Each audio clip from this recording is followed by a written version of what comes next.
बृहस्पति देव की कथा। प्राचीन काल में एक ब्राह्मण था। वह बहुत निर्धन था। उसकी कोई संतान नहीं थी। उसकी स्त्री बहुत मलिनता के साथ रहती थी। वह स्नान न करती, किसी देवता का पूजन न करती। इससे ब्राह्मण देवता बड़े दुखी थे।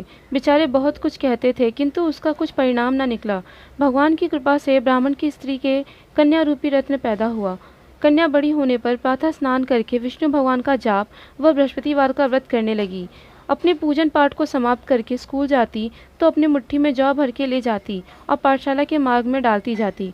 तब वे जौ स्वर्ण के हो जाते। लौटते समय उनको बिनकर अपने घर को ले आती थी। एक दिन वह बालिका सूप में सोने की जौ को फटक कर साफ कर रही थी कि उसके पिता ने देख लिया और कहा, हे बेटी, सोने की जौ के लिए सोने का सूप होना चाहिए। दूसरे दिन बृहस्पतिवार था।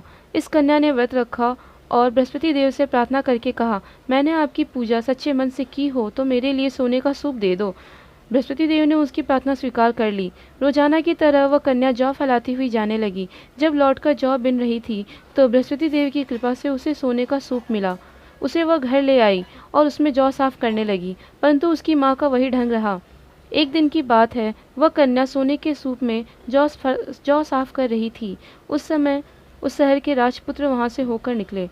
इस कन्या के रूप और कार्य को देखकर मोहित हो गए तथा अपने घर आकर भोजन तथा जल त्याग कर उदास होकर लेट गया। राजा को जब इस बात का पता लगा तो अपने प्रधानमंत्री के साथ उसके पास गए और बोले, हे बेटा, तुम्हें किस बात का कष्ट है? किसी ने अपमान किया है अथवा और कोई कारण हो सो कहो, मैं वही कार्य करूँगा जिससे तुम्हें प्रसन्नता हो।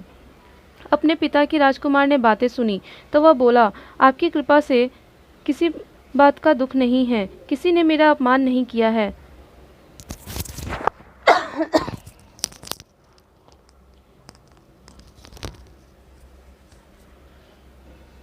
परंतु मैं उस लड़की से विवाह करना चाहता हूँ जो सोने के सूप में जौ साफ कर रही थी।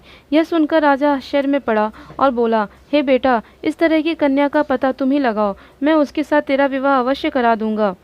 राजकुमार ने उस लड़की के घर का पता बतलाया। तब मंत्री उस लड़की के घर गए और ब्राह्मण देवता को सभी हाल बतलाया।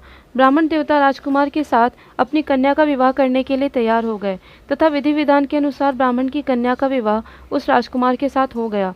कन्या के घर से जाते ही पहले की भांति उस ब्राह्मण देवता के घर में गरीबी का निवास हो गया। अब भोजन के लिए भी अन्न बड़ी मुश्किल से मिलता था।